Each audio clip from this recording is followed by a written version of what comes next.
त्र्यंबकेश्वर येथे पत्रकारावर झालेल्या हल्ल्याचा मराठी पत्रकार संघातर्फे निषेध.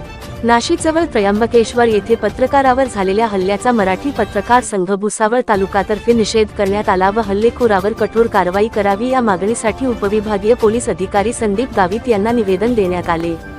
पत्रकारांवर गुंडगिरीने हल्ला करणे हा लोकशाही व्यवस्थेवर आघात असून पत्रकारितेच्या स्वातंत्र्याला गळा घालण्याचा प्रयत्न आहे. अशा घटना पुन्हा घडू नयेत यासाठी संबंधितांवर कठोर दंडात्मक कारवाई करून पत्रकारांच्या सुरक्षेबाबत ठोस उपाययोजना करण्यात यावी, अशी मागणी निवेदनाद्वारे करण्यात आली आहे.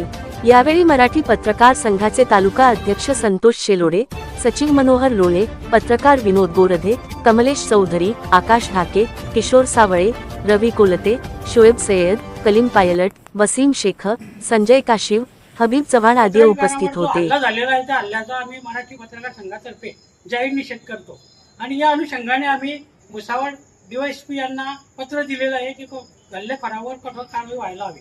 हा पत्रकारांवर हल्ला नसून अभिव्यक्ती स्वातंत्र्यावर आहे.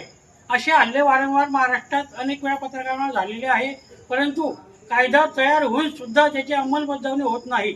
तरी शासनाने त्या हल्लेखोरावर त्वरित कारवाई करावी आणि महाराष्ट्रातील पत्रकारांना पत्रकार संरक्षण कायद्याअंतर्गत संरक्षण द्यावे.